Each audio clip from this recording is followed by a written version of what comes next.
आज हम उस पर्सन की ओर चलते हैं जिसने हर युग हर इंसान को अंदर तक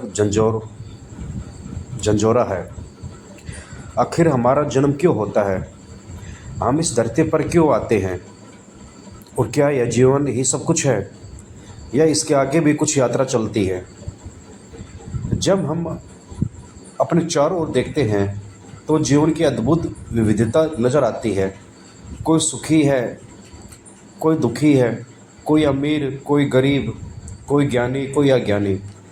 क्या यह केवल संयोग है या इसके पीछे कोई गहरा रहस्य छिपा हुआ है? शास्त्र कहते हैं जीवन केवल एक बार की घटना नहीं है, यह एक लंबी यात्रा है जो जन्म जन्मांतर तक चलती है। आत्मा अमर है, न यह जलती है, न कटती है, न मिटती है। शरीर केवल एक वस्त्र की तरह है जिसे आत्मा समय समय पर बदलती रहती है। क्यों जन्म होता है? यह पर्सन हमें अपने कर्मों की ओर ले जाता है। जो कर्म पिछले जन्मों में करते हैं वही बीज इस जन्म में फैलते हैं। जिस प्रकार किसान जो बीज बोता है वही फसल काटता है, उसी तरह हम जो कर्म करते हैं वही हमारा भविष्य तय करते हैं। कई लोग पूछते हैं मैंने तो किसी का बुरा नहीं किया, फिर दुख क्यों मिला? यही जन्मों की यात्रा का रहस्य है। जो कुछ इस जन्म में नहीं समझ आता वह पिछले जन्मों से बंधा हुआ होता है। जो इस जन्म में किया जाएगा वह अगले जन्म का स्वरूप बनाएगा। शास्त्रों में कहा गया है मानव जन्म दुर्लभ है, देवता भी मानव जन्म की इच्छा करते हैं क्योंकि केवल इस जन्म में मुक्ति का द्वार खुला है। पेड़ पौधे, पशु पक्षी ये सब केवल कर्म भोगने में लगे हैं। हर मानव का विवेक मिला है, बुद्धि मिली है, साधना का अवसर मिला है। जब हम साधना करते हैं, ध्यान करते हैं, सेवा करते हैं, प्रेम और करुणा से में जीते हैं, तब हम जन्म मरण के चक्कर को काटने की ओर बढ़ते हैं। भगवत गीता में श्री कृष्ण ने स्पष्ट कहा है जो जन्म और कर्म के रहस्य को जान लेता है वह इस संसार में फिर जन्म नहीं लेता। पुनः जन्म क्यों होता है? क्योंकि आत्मा की यात्रा पूरी नहीं होती।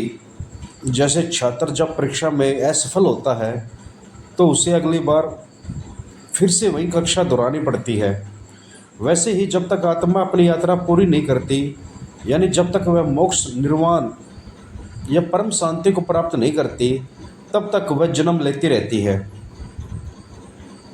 क्या हर जन्म में हमें पुरानी बातें याद रहती है?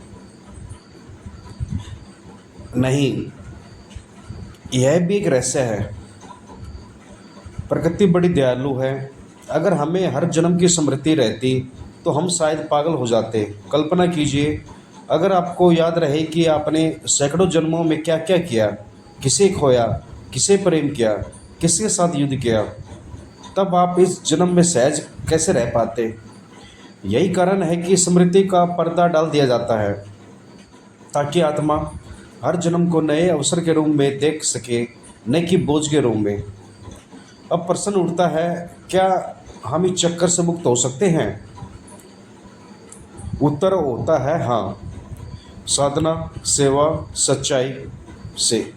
जब हम अपने जीवन को ईश्वर की ओर मोड़ते हैं, अपने भीतर के अहंकार को पिघलाते हैं, जब हमारे भीतर से प्रेम, करुणा, क्षमा का स्रोत फूटता है, तब हम इस चक्कर से ऊपर उठते हैं। यह जीवन एक अवसर है, केवल सांस लेने और खाने का नाम जीवन नहीं। जीवन का अर्थ है अपने भीतर के ईश्वर को पहचानना, अपने सत्य स्वरूप को जानना। जब तक हम यह नहीं करते हम बार बार जन्म लेंगे, बार बार मृत्यु को गले लगाएंगे, बार बार दुख सुख के झूले में झूलते रहेंगे। अंत में मैं आपसे यही कहना चाहता हूँ, अपने जीवन को साधना की ओर मोड़िए, ध्यान कीजिए, सेवा कीजिए, सच्चाई के मार्ग पर चलिए, तभी आप जन्म मरण के चक्कर से मुक्त हो सकेंगे।